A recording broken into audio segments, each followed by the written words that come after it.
कैसे हैं आप लोग। लास्ट वीडियो में हम लोग पार्टनरशिप अकाउंट से रिलेटेड कुछ बेसिक थ्योरीज हम लोग डिस्कस किए थे। इसके बाद जो नेक्स्ट टॉपिक है हम लोगों का, वो नेक्स्ट टॉपिक है पार्टनरशिप डीड से रिलेटेड। पार्टनरशिप डीड से रिलेटेड हम लोगों का नेक्स्ट टॉपिक है। लास्ट वीडियो में हम लोग पार्टनरशिप डीड का मीनिंग डिस्कस किए थे कि आखिर पार्टनरशिप डीड होता क्या है, what is the meaning of the term partnership deed and what are the contents of partnership deed, what are the importance of partnership deed. ये सारा चीज हम लोग वहां पर डिस्कस किए थे। इसी में आपको मैं एक चीज डिस्कस किए थे कि पार्टनरशिप डीड बनाना मैंडेटरी नहीं है, कंपल्सरी नहीं है। That means it is absolutely depending upon the choice of the partners, है ना, कि वो पार्टनरशिप डीड प्रिपेयर कर भी सकते हैं और अगर वो चाहें तो पार्टनरशिप डीड नहीं भी बना सकते हैं। यानी कि कंपल्सन नहीं है, बाय लॉ कंपल्सन नहीं है कि आपको पार्टनरशिप डीड प्रिपेयर करना ही पड़ेगा, ऐसा कोई कंपल्सन नहीं है। दैट मीन्स पार्टनर फ्री है ना। तो आप सिंपली यहां पर याद रखेंगे कि preparation of partnership deed is not mandatory, not compulsory, it is desirable, it is voluntary, अपने इच्छानुसार।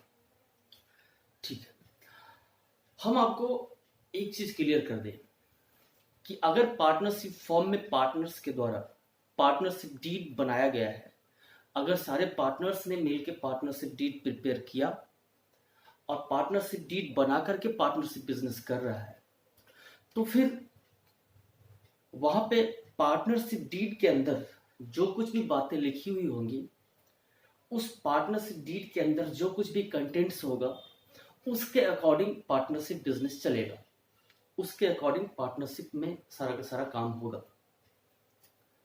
लेकिन अभी हम डिस्कस किए थे कि पार्टनरशिप डीड बनाना कंपलसरी चूंकि नहीं है, इसलिए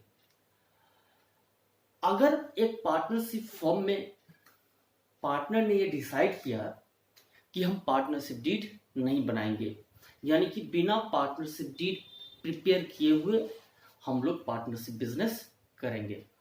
अब सोचने वाली बात यहां पर यह है कि अगर किसी फॉर्म में पार्टनरशिप डीड नहीं बना है, तो आखिर उस पार्टनरशिप फॉर्म में जो कारोबार होगा, जो बिजनेस चलेंगी, आखिर कैसे होगा। एक तरफ था कि अगर पार्टनरशिप डीड बना हुआ है तो उस पार्टनरशिप डीड के अंदर जो कुछ भी बातें लिखी हुई है उसके अकॉर्डिंग सारा का सारा काम होगा। दूसरा तरफ यह है कि अगर पार्टनरशिप डीड बना ही नहीं, चूंकि ये डिजायरेबल है, पार्टनर की इच्छा पर डिपेंड करता है कि पार्टनरशिप डीड आप चाहें तो बना भी सकते हैं, आप अगर चाहें तो नहीं भी बना सकते हैं। और अगर पार्टनरशिप डीड नहीं बनाया गया तो क्या होगा, यही आपका नेक्स्ट टॉपिक है। तो आपको मैं एक चीज क्लियर कर दें कि अगर किसी पार्टनरशिप फॉर्म में पार्टनरशिप एग्रीमेंट या पार्टनरशिप डीड प्रिपेयर नहीं किया गया, अगर पार्टनर्स के द्वारा पार्टनरशिप डीड नहीं बनाया गया, तो ऐसे सिचुएशन में पार्टनर अपनी मर्जी से कुछ भी नहीं कर सकता, अपने मन से कुछ भी नहीं कर सकता। अब सवाल यहां पर उठता है कि अगर नहीं कर सकता तो फिर कैसे काम होगा।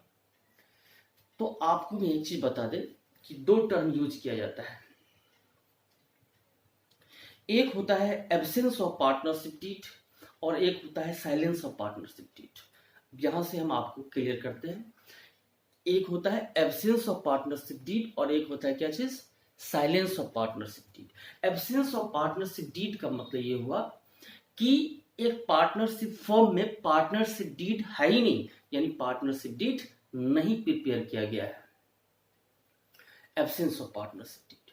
And silence of partnership deed का मतलब हुआ कि एक पार्टनरशिप फॉर्म में पार्टनरशिप डीड तो बना है, बट सम सर्टेन क्लॉज पे कुछ मैटर्स पे उस पार्टनरशिप डीड के अंदर कुछ भी बातें लिखी हुई नहीं है, यानी कि कुछ टॉपिक्स, कुछ कंटेंट्स ऐसे हैं जिसके बारे में पार्टनरशिप डीड साइलेंट है, यानी कि उसके बारे में पार्टनरशिप डीड के अंदर कोई प्रोविजन नहीं लिखा हुआ है।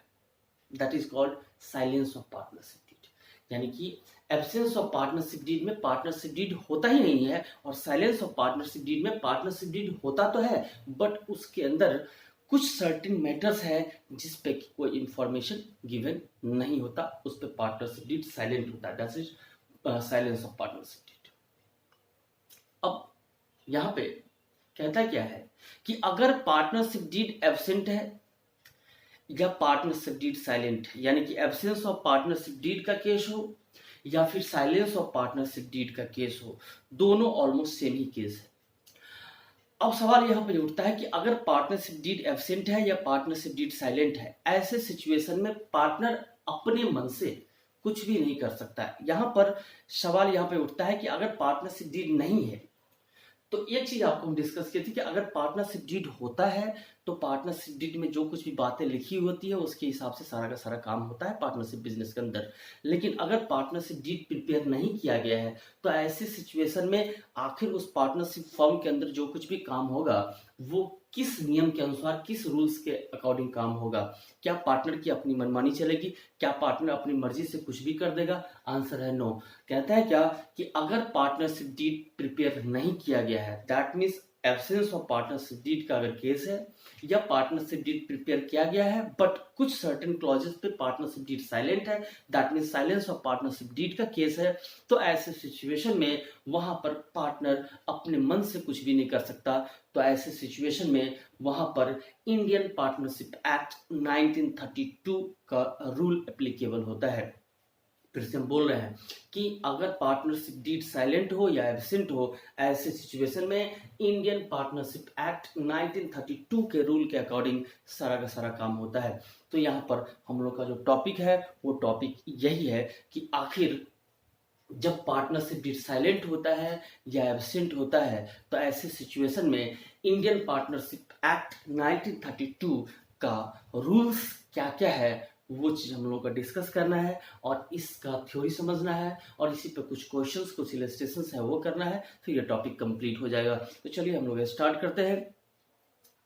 टॉपिक आपका नेक्स्ट, और जो आपका टॉपिक है वो है provisions of Indian partnership act 1932 in the absence और silence of partnership deed.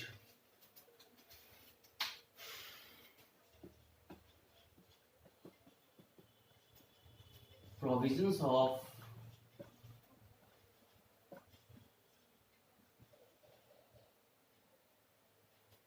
Indian Partnership Act 1932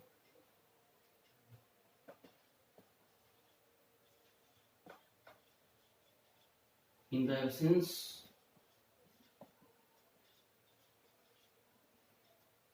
or silence of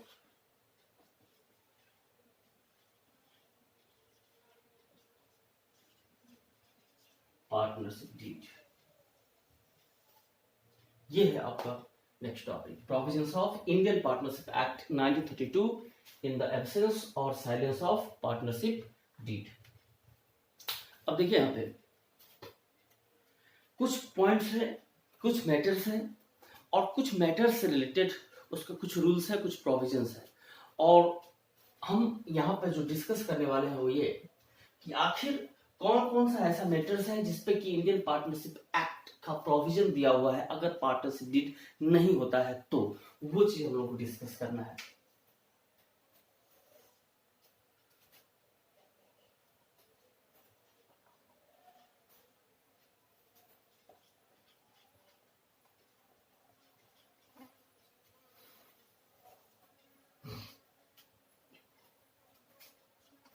matters और प्रोविजंस। फर्स्ट मैटर कहता है क्या, कौन कहता है? इंडियन पार्टनरशिप एक्ट 1932 कहता है, क्या कहता है? कहता है कि अगर पार्टनरशिप डीड अगर आप नहीं बनाए हैं या अगर पार्टनरशिप डीड बनाया है बट पार्टनरशिप डीड अगर साइलेंट है, यानी कि एब्सेंस ऑफ पार्टनरशिप डीड है या फिर साइलेंस ऑफ पार्टनरशिप डीड है, तो ऐसे सिचुएशन में फॉर्म में जो कुछ भी प्रॉफिट या लॉस होगा उसका बंटवारा पार्टनर्स के बीच आखिर कैसे होगा।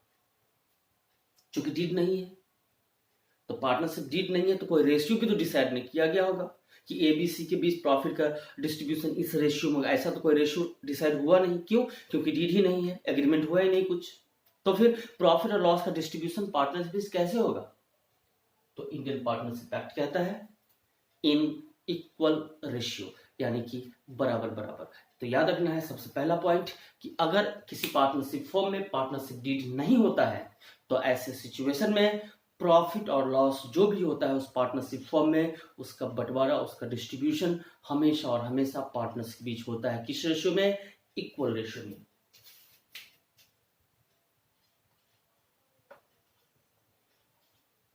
शेयरिंग प्रॉफिट और लॉस, यह मैटर फर्स्ट मैटर, और इसका प्रोविजन कहता है इन equal ratio.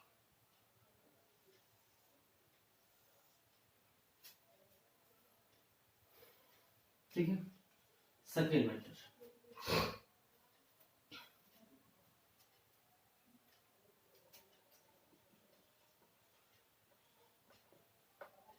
Interest on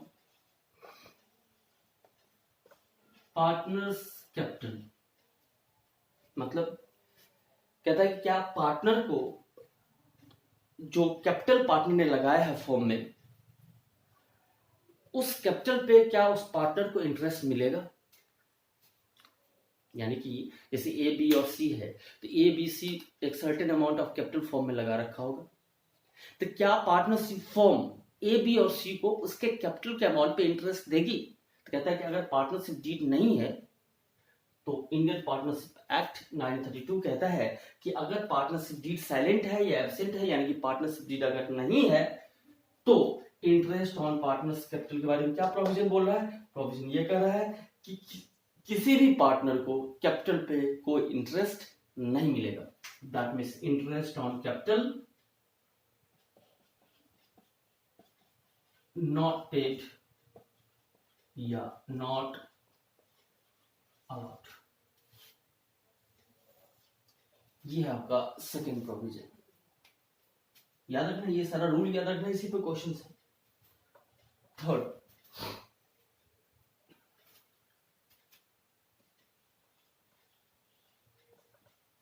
interest on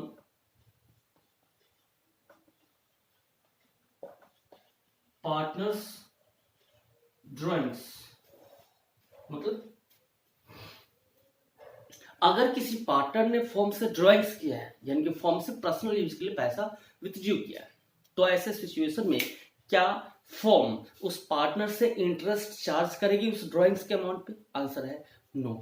कौन कहता है नो? इंडियन पार्टनरशिप एक्ट 1932 कहता है कि अगर सिचुएशन ऐसा है कि अगर किसी पार्टनर ने पर्सनल यूज के लिए फॉर्म से ड्राइंग्स किया है तो किसी भी पार्टनर से उसके ड्राइंग्स के अमाउंट पे इंटरेस्ट चार्ज नहीं किया जाएगा। That means interest on partners drawings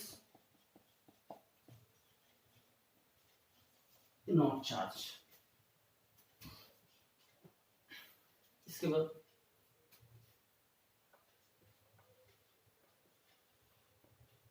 partners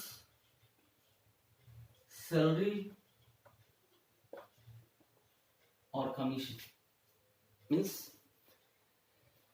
कहता है कि अगर कोई पार्टनर कहता है कि नहीं हम फुल टाइम पार्टनर है, दैट मीन्स हम ज़्यादा मेहनत करते हैं इसलिए हमको प्रॉफिट में तो शेयर मिलना ही चाहिए, इसके अलावा हमको 5000 सपोज पर मंथ सैलरी मिलना चाहिए या 10% सपोज कमीशन मिलना चाहिए।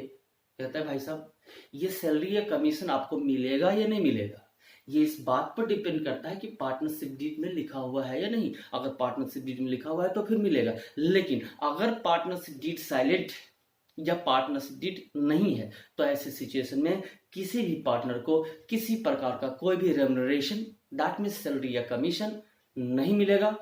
That's all. यानी कि पार्टनर सैलरी और commission not allowed.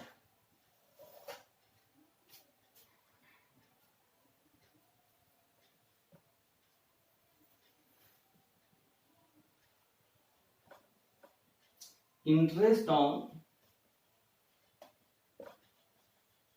Partners loan. अगर किसी पार्टनर ने फर्म को लोन दे रखा है, अगर किसी पार्टनर ने फर्म को लोन दे रखा, सपोज बी ने लोन दे रखा, किसको, एबीसी एंड कंपनी को, तो बी पार्टनर है और ABC and company partnership firm है जिसमें कि पार्टनर है कौन, बी। तो बी ने एबीसी एंड कंपनी को लोन दे रखा है, तो क्या बी ने जो लोन दे रखा है एबीसी एंड कंपनी को, उस लोन के अमाउंट पे क्या बी को इंटरेस्ट मिलेगा? आंसर है यस, इंटरेस्ट मिलेगा।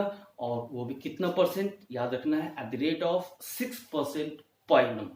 चाहे फर्म को प्रॉफिट हो या फिर लॉस हो, उससे कोई मतलब नहीं है।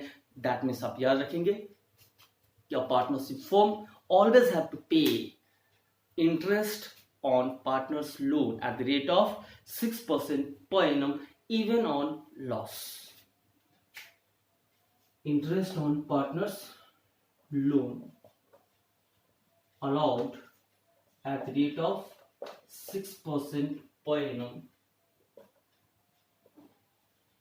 even on loss, यानी कि हर हालत में, चाहे फर्म को प्रॉफिट हो या फिर लॉस हो, सिचुएशन कैसा भी हो, एक पार्टनरशिप फर्म को पार्टनर के द्वारा दिए गए लोन पे ब्याज देना ही पड़ेगा, वो भी किस रेट से, 6% के रेट से।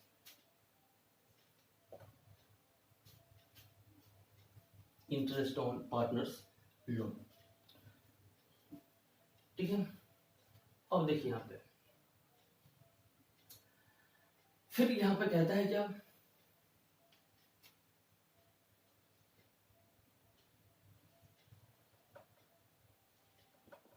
Admission of a new partner, admission of a new partner, क्या एक नए पार्टनर का एडमिशन फॉर्म में हो सकता है? ऑब्वियस बात है, हो सकता है। कहता है A B C and company एक पार्टनरशिप फॉर्म है जिसमें कि 3 पार्टनर है, ए बी एंड सी। अब यहां पर डी एक नया व्यक्ति है जो कि फॉर्म में पार्टनर बनना चाह रहा है एबीसी के साथ। डी एबीसी के साथ फॉर्म में पार्टनर बनना चाह रहा है। अब सवाल यहां पर उठता है कि डी एबीसी एंड कंपनी में, यानी कि एबीसी के साथ पार्टनर बन पाएगा या नहीं? तो इसका सिंपल सा जवाब यह है कि डी एबीसी एंड कंपनी में पार्टनर बन पाएगा या नहीं बन पाएगा, ये इस बात पर डिपेंड करता है कि ए बी और सी तीनों डी को पार्टनर बनाने के लिए एग्री है या फिर नहीं। अगर ए बी और सी तीनों का कंसेंट है, अगर तीनों पार्टनर ये कहता है कि हाँ ठीक है डी को हम पार्टनर बनाएंगे, तभी डी पार्टनर बनेगा। अगर ए बी या सी तीनों में से कोई अगर एक पार्टनर भी अगर डी को पार्टनर बनाने के लिए अगर डिसएग्री हो गया, इन दैट केस डी पार्टनर नहीं बन सकता। यानी कि यहां से रूल साफ है ना, कि a new person can be admitted as a new partner with the consent of all existing partners, है ना। सारे एग्जिस्टिंग पार्टनर के कंसेंट से ही कोई नया पर्सन फॉर्म में पार्टनर बन सकता है।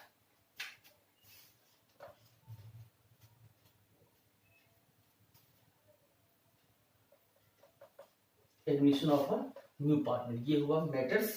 इसका देखिए प्रोविजन क्या है, मे बी admitted as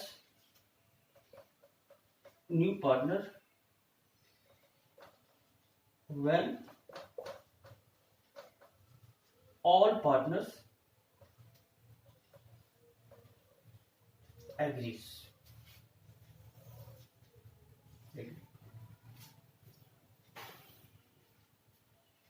ठीक है।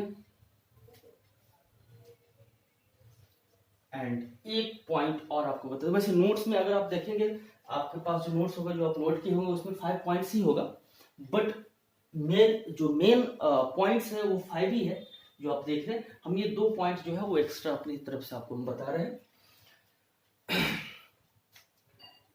एक पॉइंट आप जो आप 7 नंबर पॉइंट है उसको देख लेते हैं हम लोग। यहाँ पर ये कंप्लीट हो जाता है। कहता है कि यहाँ पर आप देखे थे 5 पॉइंट में कि इंटरेस्ट ऑन पार्टनर्स लोन की अगर किसी पार्टनर ने फर्म को लोन दे रखा है, ऐसे सिचुएशन में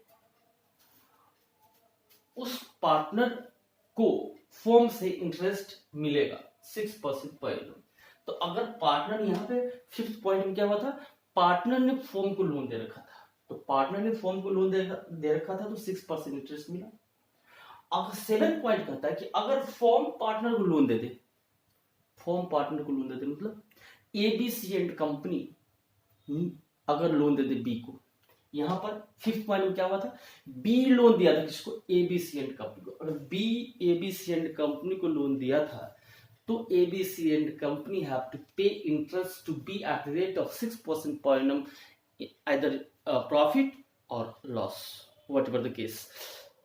दोनों केस में एबीसी एंड कंपनी इंटरेस्ट दे रहा है बी को, प्रॉफिट के केस हो चाहे लॉस के केस हो, eight the rate of 6% per annum.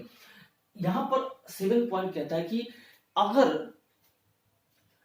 ABC and company loan दे रखा है बी को, फर्म लोन दे रखा है बी को, तो क्या फर्म पार्टनर से इंटरेस्ट चार्ज करेगा?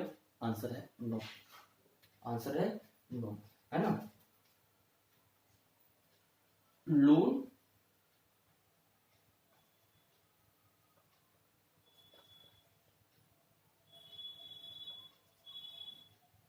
provided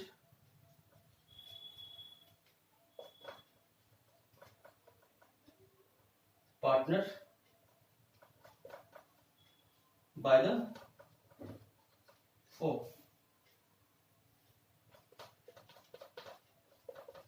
no interest is charged, no interest is charged। ये बेसिकली आपका प्रोविजन था, और ये प्रोविजन था provision of Indian partnership act 1932 in the absence और साइलेंस ऑफ पार्टनरशिप डीड, कि अगर पार्टनरशिप डीड नहीं होगा तो फिर ऐसे सिचुएशन में पार्टनर अपने मन से कुछ भी नहीं कर सकता। ऐसे सिचुएशन में इंडियन पार्टनरशिप एक्ट 1932 के प्रोविजन के अकॉर्डिंग सारा का सारा अकाउंटिंग ट्रीटमेंट एंड सारा का सारा बिजनेस ऑपरेशन डील किया जाता है। इन और इसी सारे बेसिक पॉइंट्स पे, इसी सारे रूल्स के आधार पर आपका कुछ एग्जांपल्स और क्वेश्चंस भी है, बट इसमें इसके अलावा एक दो चीज और भी है जिसको हम लोग डिस्कस करेंगे, फिर इसको हम आगे कंटिन्यू करेंगे। देखिए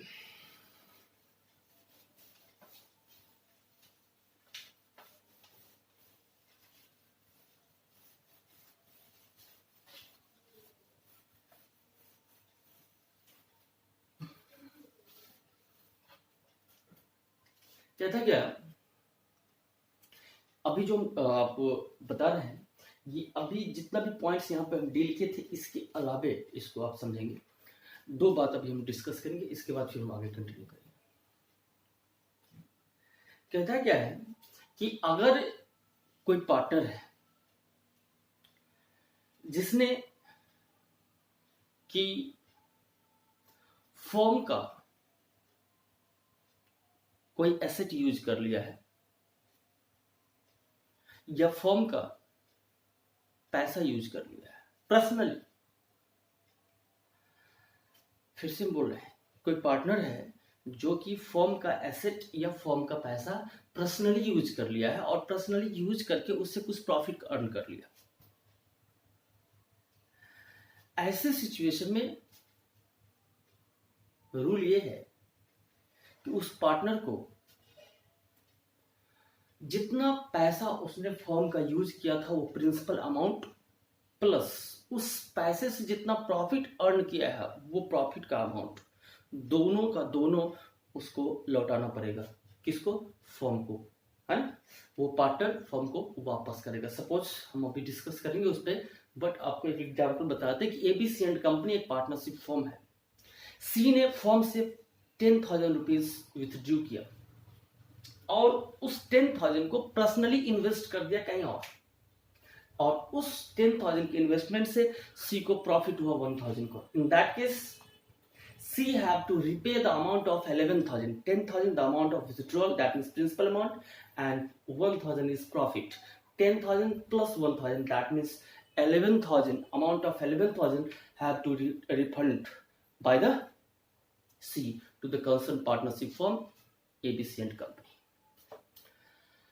यहाँ पे आपको जो रूल था वो रूल ये था कि अगर कोई पार्टनर फर्म का कोई भी अमाउंट पर्सनली यूज करके कोई पर्सनल बेनिफिट लेना चाहता है, ऐसे सिचुएशन में उस पार्टनर की ये रिस्पॉन्सिबिलिटी बनती है कि जितना अमाउंट उसने पर्सनली विथड्रॉ किया था वो अमाउंट प्लस उस अमाउंट से जितना प्रॉफिट अर्न किया था वो प्रॉफिट, दोनों का दोनों अमाउंट वो फर्म को वापस करेगा।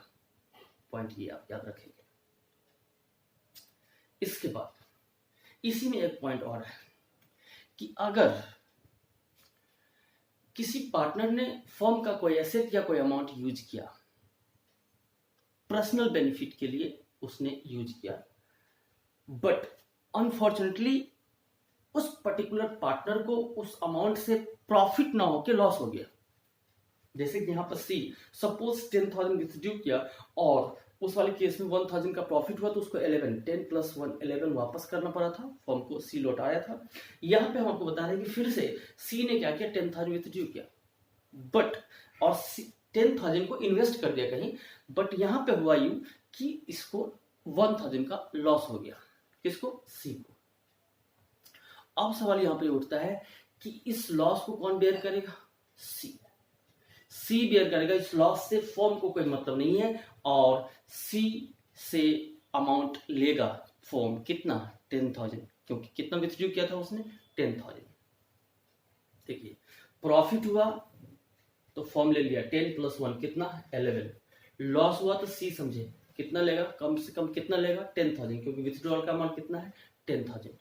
यानी कि सिंपली याद रखना है कि अगर कोई पार्टनर फर्म से पर्सनल इन्वेस्टमेंट के रूप में पैसा विथड्रॉ करता है और उसको पर्सनली इन्वेस्ट कर देता है कहीं पर्सनल बेनिफिट के पर्पज से, और अगर उस इन्वेस्टमेंट से अगर प्रॉफिट होती है तो ऐसे सिचुएशन में प्रिंसिपल अमाउंट प्लस प्रॉफिट का अमाउंट दोनों अमाउंट वो पार्टनर वापस करेगा, फर्म को रिपे करेगा। फिर अगर मान लीजिए कि वही अमाउंट से अगर उसको लॉस हो जाता है तो एटलीस्ट प्रिंसिपल अमाउंट तो वापस करना ही पड़ेगा। यानी कि प्रॉफिट वाले केस में 10 प्लस 1 11 वापस किया था, लॉस वाले केस में एटलीस्ट कितना? 1,000 लॉस हुआ, वो लॉस सफर करेगा कौन? सी। अब एक चीज और यहां पे है, लास्ट आखिरी पॉइंट हम लोग डिस्कस कर रहे हैं कि अगर कोई पार्टनरशिप फॉर्म के लिए किसी प्रकार का कोई भी डील करना चाह रहा है, ये एक रूल आपको बता रहे हैं। अगर कोई पार्टनर पार्टनरशिप फॉर्म के लिए किसी प्रकार का कोई डील करना चाह रहा है, अब सपोज कि अगर उस डील के लिए एक सिंगल पार्टनर तैयार है, एग्री है कि हाँ ये हम डील करेंगे, जो डील करना चाह रहा है वो पार्टनर, बाकी जो पार्टनर है वो इसके लिए एग्री नहीं है। सपोज एबीसी एंड कंपनी है जिसमें 3 पार्टनर है, ए बी एंड सी। सी किसी प्रकार का कोई डील करना चाह रहा है, सपोज कोई मशीनरी खरीदना चाह रहा है किसी दूसरे कंपनी से, किसके लिए? फर्म के लिए। बट ए और बी कह रहा है कि नहीं अभी मशीनरी खरीदने की कोई जरूरत नहीं है। यानी कि ए और बी ऑब्जेक्ट कर रहा है, अपोज कर रहा है ना। ए और बी जो है वो मशीनरी खरीदने के लिए एग्री नहीं है, बट सी जो है वो मशीनरी खरीदना चाह रहा है, किसके लिए? फर्म के लिए। अब सवाल यहाँ पर उठता है कि क्या ये मशीनरी परचेज हो पाएगा, ये मशीनरी खरीदा पाएगा? तो देखिए यहाँ पे सवाल यहाँ पर ये उठता है कि आखिर ए और बी ये मशीनरी खरीदना क्यों नहीं चाह रहा है। हो सकता है कि ए और बी को ऐसा लग रहा है कि सी जो उस कंपनी से मशीनरी खरीदना चाह रहा है, हो सकता है कि ए और बी के दिमाग में ऐसा है कि सी का कुछ अपना पर्सनल इंटरेस्ट है वहां पे, सी का कुछ इंटरनल कनेक्शन है उस कंपनी के साथ, सी को शायद कोई कमीशन या कोई पर्सनल बेनिफिट मिल रहा है उस कंपनी से, इसलिए सी उस कंपनी से मशीनरी खरीदना चाह रहा है। शायद हो सकता है कि ए और बी इसलिए अपोज कर रहा है। तो यहां पे सी को कन्विंस करना पड़ेगा ए और बी को कि हाँ देखो यहाँ पे ऐसा कुछ भी नहीं है। और अगर सी ने ए और बी को कन्विंस कर दिया तो ठीक है, तो ए और बी तीनों का कंसेंट हो जाएगा, तो मशीनरी परचेज हो जाएगी। बट अगर सी गया कन्विंस करने ए और बी को और पता चला कि ए और बी ही कन्विंस कर दिया किसको, सी को, तो फिर मशीनरी नहीं खरीदा पाएगा। तो सवाल यहाँ पर यह था कि क्या मशीनरी इस सिचुएशन में परचेज हो पाएगा या नहीं। तो इसका जवाब यस और नो दोनों में से कुछ भी नहीं है। यस या नो क्या होगा कि इस बात पर डिपेंड करता है कि जो सिचुएशन है, जो मिसअंडरस्टैंडिंग है तीनों पार्टनर्स के बीच, वो मिसअंडरस्टैंडिंग पॉजिटिव वे में डील होता है या फिर निगेटिव वे में। अगर पॉजिटिवली इसका जवाब आता है तो आंसर यस होगा, अगर निगेटिव होगा तो नो होगा। इसलिए एट प्रेजेंट आप आंसर या तो यस या नो, आप कुछ भी नहीं दे सकते। आप आंसर दे सकते हैं मे बी। मे बी मतलब खरीदा भी सकता है, नहीं भी खरीदा सकता है। तो अब इसके बाद ये जो प्रोविजंस था, इस प्रोविजंस पे जितना चीज हम लोग अभी डिस्कस किए हैं, इस पे कुछ एग्जांपल्स और कुछ क्वेश्चंस होगा आपके बुक में, जिसको हम लोग करेंगे। किस टाइप का एग्जांपल और किस टाइप का क्वेश्चन होगा थोड़ा सा हम डिस्कस कर लेते हैं। कुछ एग्जांपल्स हम लेते हैं, उसको डील करते हैं, फिर उसके बाद आप उस पर करेंगे होमवर्क। देखिए, जैसे सपोज एबीसी एंड कंपनी एक पार्टनरशिप फॉर्म है। फर्स्ट केस ले रहे हैं। क्वेश्चन किस टाइप का रहेगा, इस टॉपिक से रिलेटेड ये हम डिस्कस करें। एबीसी एंड कंपनी एक पार्टनरशिप फॉर्म है जिसमें 3 पार्टनर है, ए, बी एंड सी। इस सिचुएशन में पार्टनरशिप डीड नहीं बना हुआ है। अब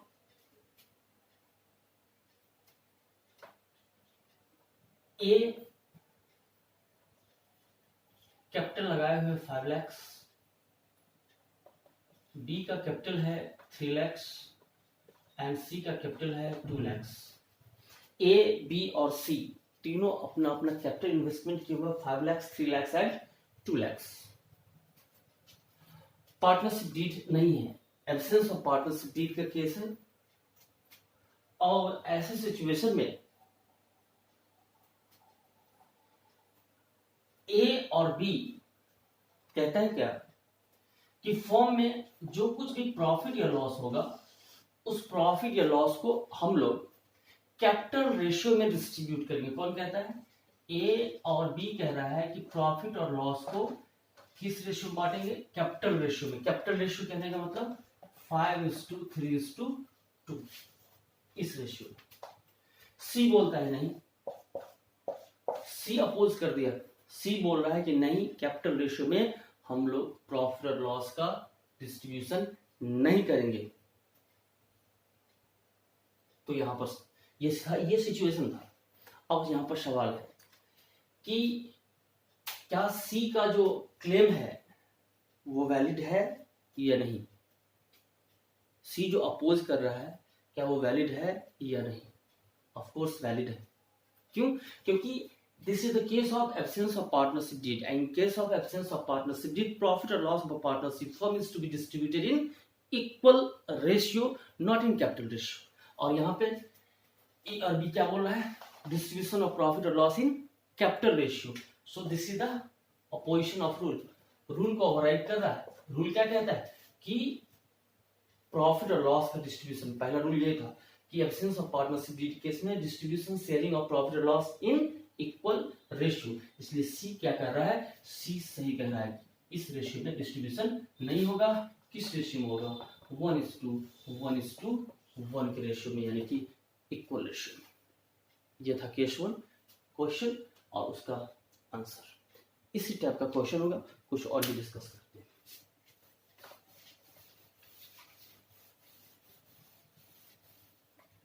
देखिए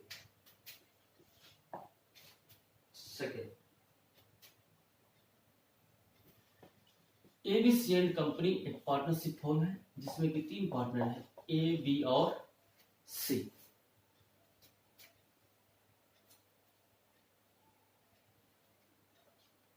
अब यहां पे आपको बता दें कि पार्टनरशिप डीड नहीं, पार्टनरशिप डीड बना हुआ नहीं है, और सी का डिमांड है कि हमको 4000 पर मंथ सैलरी चाहिए, 4000 पर मंथ सैलरी चाहिए, apart from share in profit. Profit या लॉस जो होगा उसमें तो शेयर लेंगे ही, उसके अलावे हमको 4000 पर मंथ सैलरी चाहिए, ऐसा डिमांड है किसका? सी का। पार्टनरशिप डीड नहीं है, तो सवाल उठता है यहाँ पर ये, क्या सी को सैलरी मिलेगा? आंसर है नो। आप याद कीजिए केस था रेम्युनरेशन टू पार्टनर, सैलरी और commission not allowed in case of absence of partnership deed. Partnership deed अगर नहीं है, किसी भी पार्टनर को सैलरी या कमीशन नहीं दिया जाता है, यानी कि सी का क्लेम जो है वो वैलिड नहीं है। ये था आपका सेकेंड केस। थर्ड देखिए, एबीसी एंड कंपनी एक पार्टनरशिप फर्म है जिसमें कि 3 पार्टनर है, A, B and C.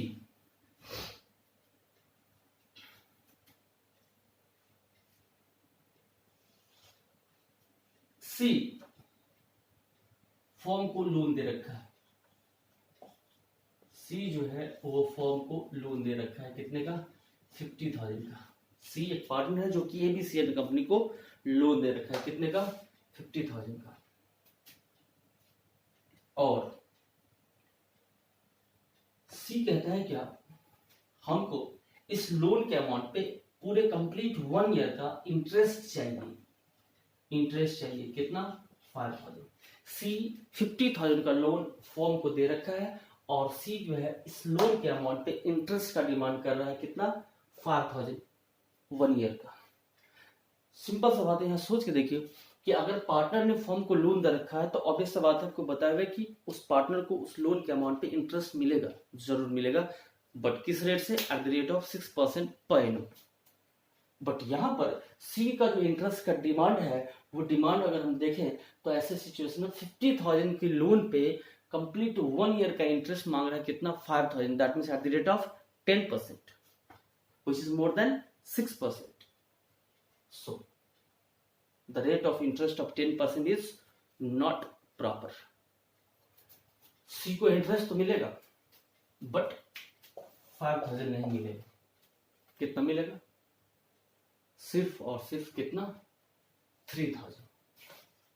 50 into 6/100 interest on loan मिलेगा, कितना?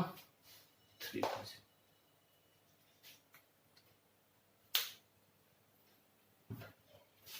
देखिए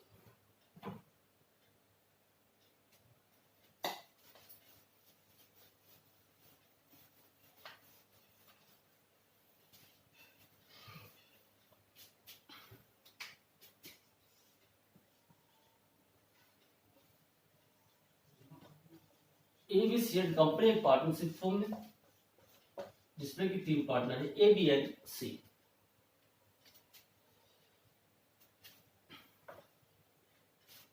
सी रिटायर कर रहा है, यानी फॉर्म को छोड़ के जा रहा है, और सी की इच्छा है कि उसके जाने के बाद उसके बेटे डी को इस फॉर्म में पार्टनर बना लिया जाए। सी चाहता है कि उसके जाने के बाद उसके बेटे डी को इस फॉर्म में पार्टनर बना लिया जाए, और इस बात के लिए ए तैयार है, ए एग्री है कि हाँ ठीक है, डी को हम पार्टनर बना लेंगे, बट बी तैयार नहीं है, बी एग्री नहीं है। सवाल ये है कि क्या डी पार्टनर बन पाएगा? आंसर है नो। क्यों? क्योंकि आपको हम बताए थे, पॉइंट था 6 नंबर पॉइंट था शायद, है ना, कि आपको बताए थे हम कि कोई भी न्यू पर्सन एक पार्टनरशिप फॉर्म में पार्टनर तभी बन सकता है जब एग्जिस्टिंग सारा का सारा पार्टनर इस बात के लिए एग्री हो। अगर कोई एक सिंगल पार्टनर भी अगर डिसएग्री हो गया तो फिर वो नया व्यक्ति पार्टनर नहीं बन सकता। यानी कि यहाँ पे ए तो एग्री है बट बी एग्री नहीं है, इसलिए डी पार्टनर नहीं बन सकता। डी एक ही हालत में पार्टनर बन सकता है, कब? जब ए बी, सी तो चाह ही रहा है ए और बी भी इस बात के लिए एग्री हो। फिर देखिए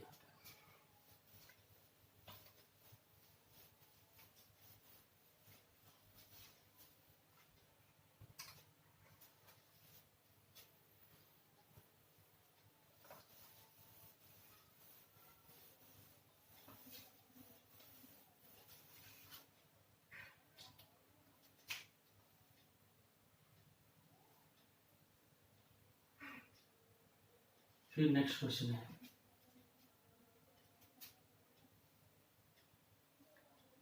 सपोज एबीसी एंड कंपनी एक पार्टनरशिप फॉर्म है जिसमें कि 3 पार्टनर हैं, ए बी और सी। पार्टनरशिप डीड नहीं है,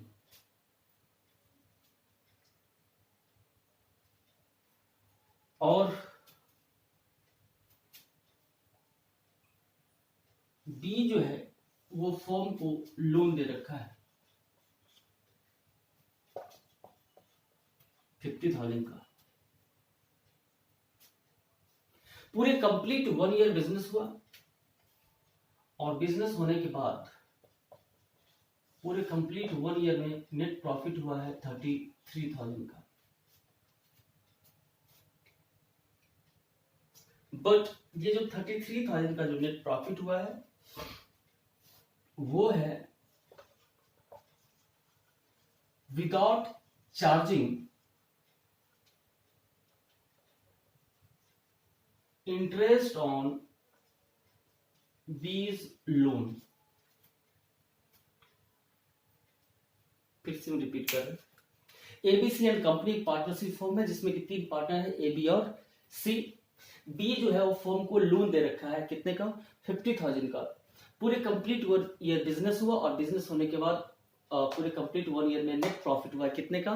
पूरे 1 साल का 33,000 नेट प्रॉफिट हुआ है। बट ये जो नेट प्रॉफिट हुआ है इसमें बोल रहा है कि जो नेट प्रॉफिट है 33,000 का वो है विदाउट चार्जिंग इंटरेस्ट ऑन बीज लोन। मतलब इसका मतलब ये हुआ कि ये जो 33,000 नेट प्रॉफिट कैलकुलेट किया गया है पीएल अकाउंट से, उस नेट प्रॉफिट में से इंटरेस्ट ऑन बीज लोन, इस 50,000 के लोन पे जो इंटरेस्ट होगा वो इंटरेस्ट एक प्रकार का एक्सपेंस है जो कि पीएल के डेबिट में जाना चाहिए था, जो कि इस प्रॉफिट को और घटाता, कम करता, जो कि अभी तक माइनस नहीं हुआ है विदाउट चार्जिंग इंटरेस्ट ऑन बीज लोन। यानी कि बी के लोन पे जो इंटरेस्ट का अमाउंट होगा वो इंटरेस्ट का अमाउंट अभी तक इस प्रॉफिट में से माइनस नहीं हुआ है। यानी कि ये जो प्रॉफिट है ये प्रॉफिट अभी एक्यूरेट प्रॉफिट नहीं है। तो आपसे क्वेश्चन ये है कि बताइए कि जो फाइनल प्रॉफिट होगा इस सिचुएशन में, उस प्रॉफिट में ए बी और सी का शेयर कितना कितना होगा, ये आपको कैलकुलेट करने के लिए बोल रहा है। ए बी और सी का शेयर कितना कितना होगा इस प्रॉफिट में।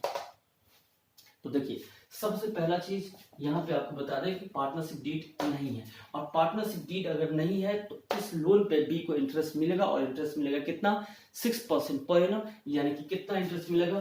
50,000 का 6%, दैट मींस कितना मिलेगा? 3,000। ये 3,000 इंटरेस्ट और लोन का अमाउंट है जो कि इस 33 में से माइनस अभी तक नहीं हुआ। तो पहले आप करेक्ट नेट प्रॉफिट कैलकुलेट करेंगे। करेक्ट नेट प्रॉफिट हो जाएगा 33,000 माइनस 3,000 which is 30,000। ये हो गया correct net profit after charging interest on बीज लोन, ये 30,000। और चूंकि पार्टनरशिप डीड नहीं है तो इस प्रॉफिट का डिस्ट्रीब्यूशन कैसे होगा? इन इक्वल रेशियो। और यानी कि ए का शेयर इस 30 में कितना हो जाएगा? 10,000। बी का कितना? 10,000। एंड सी का कितना? सी का भी कितना? 10,000।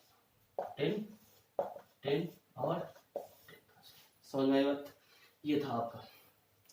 चलिए इसमें एक दो केस और भी देखते हैं।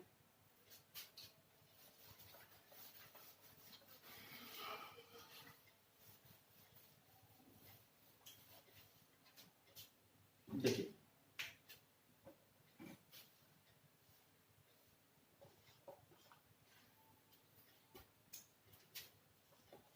एबीसी एंड कंपनी एक पार्टनरशिप फॉर्म है।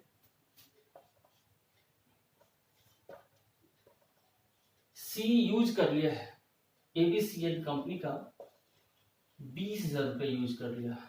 सी एबीसी एंड कंपनी का 20,000 यूज कर लिया है, पर्सनली यूज कर लिया है, और इसको यूज करके इससे 5,000 का प्रॉफिट अर्न कर लिया सी ने। सवाल यहाँ पर यह है कि सी को पैसा लौटाना पड़ेगा, और अगर हाँ तो कितना?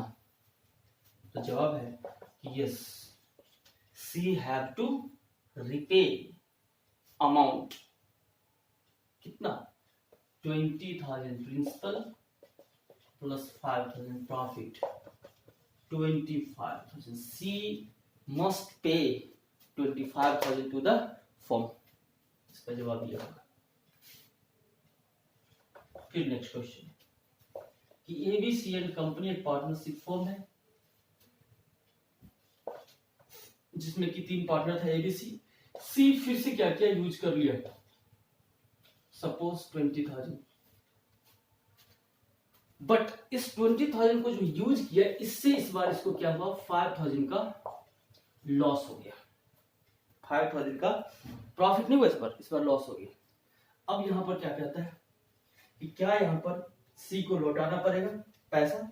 जी, यहां भी सी को पैसा लौटाना पड़ेगा, रिपे करना होगा, रिफंड करना होगा, बट कितना? 20 का 20, और ये 5,000 का लॉस है, ये लॉस भुगतेगा कौन? सी। यहां पर 20,000 रिपे कर देगा, बात खत्म हो जाएगा लॉस के केस में।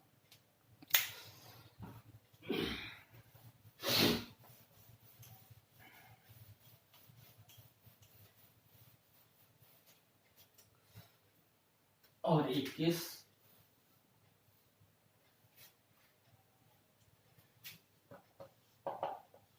एबीसी एंड कंपनी एक पार्टनरशिप फर्म है इसमें कि 3 पार्टनर है ABC. Suppose C wants to purchase goods from Z Limited।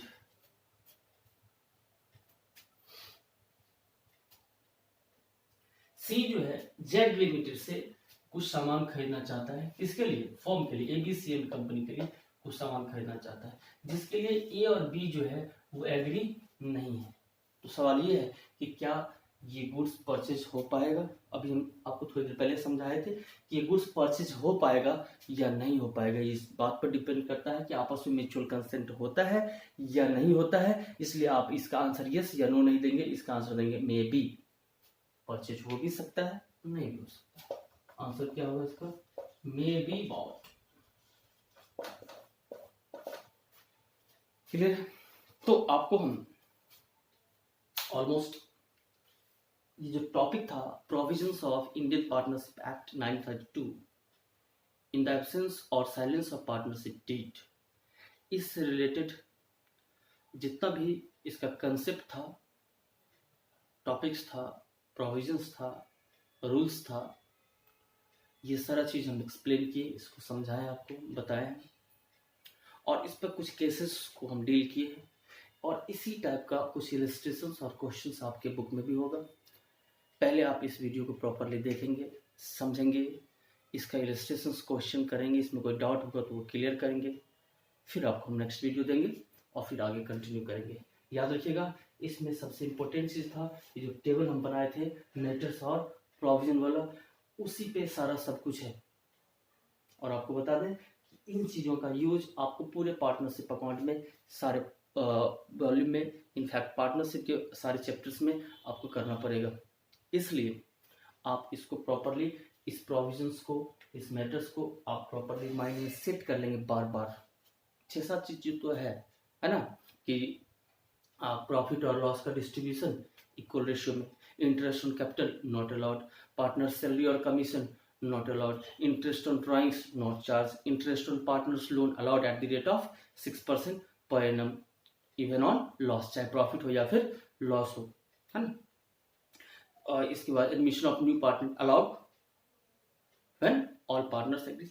ये जितना भी केसेस आप देख रहे हो वो सारा का सारा केस सब करके और इसका क्वेश्चंस वगैरह करेंगे। आप कोई डाउट होगा तो आप पूछेंगे, ठीक है। इसका जो क्वेश्चंस वगैरह होगा, कुछ बच्चों के पास बुक अगर नहीं है तो हम आपको इसका पीडीएफ भेजेंगे और फिर इसका आप क्वेश्चन करेंगे, ठीक है। आज के लिए इतना ही, थैंक यू।